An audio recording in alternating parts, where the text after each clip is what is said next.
Internet, and welcome to my review of a game for the Wii U, Nintendo Land. Let me talk about its attractions before I get into anything else. There are three kinds of attractions: team attractions, where you play as a team or by yourself; competitive attractions, where you play against people; and solo attractions where you play all by yourself. All by myself. I'm just not going to carry on with that. I'm going to go over the team ones first. First, Pikmin Adventure.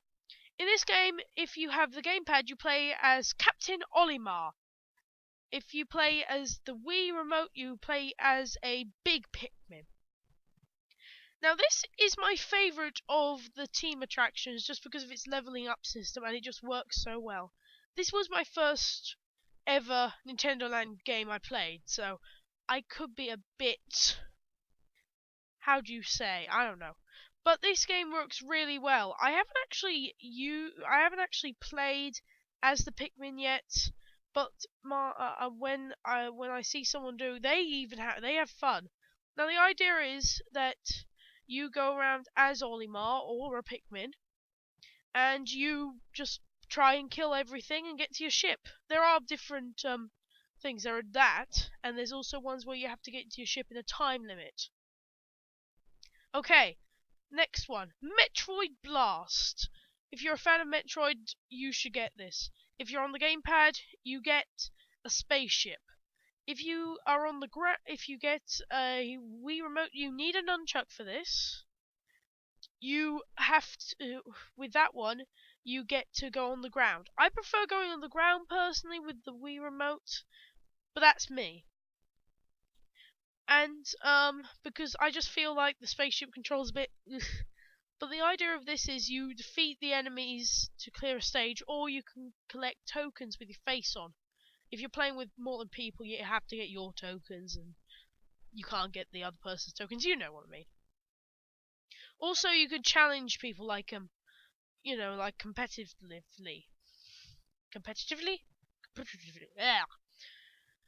But yeah, I find this really fun. I prefer it with more than one person, especially that the person with the flying ship of doom can kind of like go near the person, and the person that's on the ground can attach themselves to the spaceship and just go kind of like the spaceship can shoot and the guy can shoot and just pow pow pow. It just looks really cool, especially if you're the person hanging off the ship. Okay, next we're going to talk about Legend of Zelda Battle Quest. If you have the gamepad, you get the bow and arrow and no defense. But if you get the Wii remote, you use a sword and a shield. This is the only one that auto paths you, which means it just takes you through a path and all you have to do is defeat the enemies in there. Personally, I prefer the sword just because you can go but yeah, personally, also another personal thing, this is really good. It's better than Skyward Sword's controls, because sometimes with Skyward Sword you go up. No, I'm not even pointing to the side. Skyward Sword. That isn't the right way. That is a jab. I didn't even go that way. Most of the time it does work well, but this one has fluid motion controls with a sword, and the bow and arrow is just fantastic. Either way, you'll have a great time. Now to talk about the competitive attractions, the ones you have to play with someone. Let's talk first about Mario Chase. This is one where if you're on the gamepad, all you can do is run, and you get a view of everything and everyone that's around. Where if you're playing as a Toad, your princess is in another castle, shush! You have to try and catch Mario by kind of like running into him or tackling him. Or her, it depends who's playing. Again, this is a very one-sided attraction because you have to just run in the time limit. I don't know what the Toads are doing, what the Toads are trying to do. Just like, I'm gonna get you for no real explained reason. But except for that, this isn't my favourite of the competitive attractions, but it's still so much fun to play. Next, my favourite, Luigi's Ghost Mansion. if you're on the gamepad, you play as a ghost, where the idea is you just need to walk in to one of the trackers. And if you're a tracker, you use the Wii controller. And the idea is, Luigi's Mansion, you flash the light on the ghosts, and then you suck them up. Instead of sucking them up with the Portal Ghost 5000 or something, you just need to flush your light on them. You have kind of like robots. If there's not 5 of you playing, there'll be robots with you, and you can't hit them, and they're very annoying, especially when you walk into them as the ghost. Yeah. But I really like playing as the ghost just because of that feel like I'm going to get you. And the great thing is that the people cannot see you, but you can see everything that's going on the gamepad. Here's a little tip. If you hold down both the triggers at the same time, you'll charge up a thing, and if you charge it up enough, if they stay still in the area, their torches will run out of battery straight away and they'll freeze. It's a very good tactic if you're the ghost. Now for the one that I'm least favourite of, but still brilliant fun. Animal Crossing Sweet Day. The idea in this one, if you're on the gamepad, you control 2 dogs with knives and forks. With your right trigger and your right joystick controlling one of the dogs, and the left trigger and the left joystick controlling the other dog. It controls very well, but you can get very confused, like, which one controls this one? And if you're on the Wii controller, you play as an elephant, squirrel, or something, trying to collect sweets. Now, the idea is, if you have to collect sweets to win the game, but you go slowly if you have too many sweets. This is a very one-sided one, where if you have the gamepad, you're pretty much automatically going to win. Unless it's just 2 people, then there's whole bowls and stuff, but it's more than 1 person, you're pretty much going to win. Now to talk about the solo attractions, there's 6 of these. First one is Tatsunoko Ninja Crash. I hope I said that right. The idea, this is okay. It sometimes doesn't work that well, but I really like it. In this one, you play as a ninja trying to infiltrate another ninja's lair, trying to save the princess of ninjas. What you do is you take your stylus and you just fling the gamepad, fling the throwing stars on the towards the screen, and it works very well.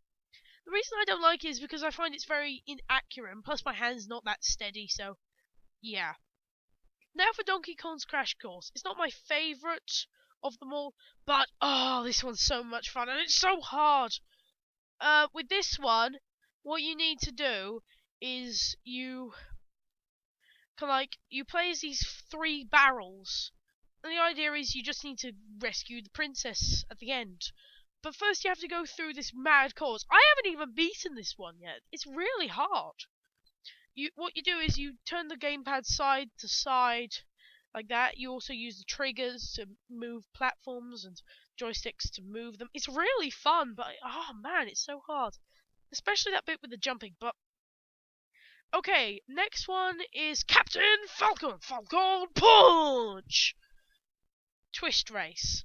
The idea of this is you hold the gamepad to its side, and you just you go straight on. You can't really stop unless you hold the gamepad, but I don't recommend that. You can kind of like just move the gamepad side to side, and you just twist through things. It's so much fun. Again, another one I haven't beaten. But this one is really fun, and it's not my favourite, but it's so much fun just to kind of like test your friends if they can handle the speed. Next one is Balloon Trip Breeze. This is the one I least play, even though I find it super fun. It's about my second favourite game out of the solos. I don't know why I don't play this so much. The idea is you play as this mail carrier or something, but the only way you can get to other islands around is by using balloons and just using the air. With this one, you have to look at the TV, and you just kind of like control your breeze, where the wind will push you with the gamepad touchscreen. It works very well, and I don't know why I don't play as much. But it's one of the better ones. This is really fun. Now for Yoshi's Fruit Cart. In this one, you play as person guiding a Yoshi toy to the exit, but before you can get to the exit, you have to collect all the fruit. But the fruit's only on the TV, and you have to route the where you go on the pad, but the fruit isn't on the pad. The idea is that you just draw the line and hope you get it. If you want some advice on this one, just look at the pattern on the background. It's really helpful. But yeah, this is my favourite one, and it's so much fun, this one. It's just so addicting. Now for the only attraction I literally despise. Octopus Dance! Ugh! The idea with this one is that it's a parody of Game & Watch. I don't know how, but there is this one person who goes 1, 2, 3 and does actions in that, and then when he says 1, 2, 3 again, you have to copy those actions that he did before. It's very imprecise, and except for the jumping and the swaying your head, it never really kind of like gets it right. But except for that one, I love all these attractions. Now, do I think this is better than Wii Sports? Yes. This comes nowhere near how the great Wii Sports is down at the bottom and Nintendo Land is high at the top. This is very surprising to me. I thought I was gonna not like Nintendo Land that much just because people have been calling it the next Wii Sports or just a kind of like a new series that's going to be sistering with Wii Sports. I don't know. But personally, to me, this is fantastic. This is the best game on the Wii U that I've played yet. I haven't got some of the good.